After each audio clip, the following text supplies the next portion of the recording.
কখনো কখনো নিজেকেও সময় দেওয়া প্রয়োজন। কারণ আমার মনে হয় তুমি যদি নিজে না ভালো থাকো, তুমি তোমার আশেপাশের লোকজনকে ভালো রাখতে পারবে না। তাই জীবনে মোস্ট ইম্পর্ট্যান্ট হলো তোমার ভালো থাকাটা। কারণ তুমি ভালো থাকলে তুমি বাকিদেরও ভালো রাখতে পারবে।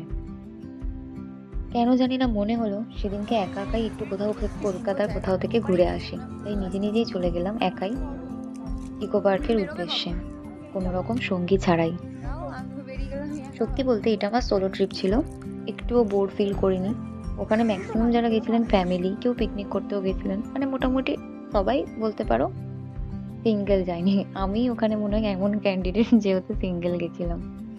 বাট আমার একটু বোর্ড লাগেনি, আমি তো খুব বলবো নিজের মতো করে এনজয় করেছি।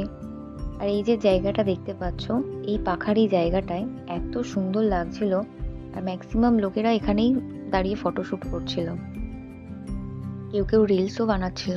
তোমরা যদি কখনো এই জায়গাটায় বিকালবেলার দিকে যাও, আরো বেশি ভালো লাগবে। জানি না এই গাছগুলোর নাম কি, কিন্তু আমার তো বেশ লেগেছে। কি সুন্দর ঝুড়ি হয়ে আছে।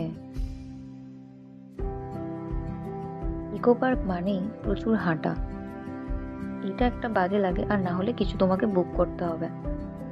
তো আমি যেহেতু একা ছিলাম, তাই আমি আর কিছু বুক করিনি, একাই হেঁটে হেঁটে ঘুরে বেড়াচ্ছিলাম আশপাশে। দেখো সূর্যের আলোতে জলটা কি সুন্দর ঝিলমিল করছে। সেদিন নিজের মতো দিনটা আমার দারুণই কেটেছে। আমার মতো তোমরাও কারা কারা এরকম সোলো ট্রিপ করো এবং কেমন ভাবে তোমরা এনজয় করো, এটা আমাকে অবশ্যই জানাতে পারো কমেন্টে। চলো, আজকের মতো ব্লগটা এখানেই শেষ করলাম। আবার আসবো কোনো একটা গল্প নিয়ে। ততক্ষণের জন্য সবাই ভালো থেকো।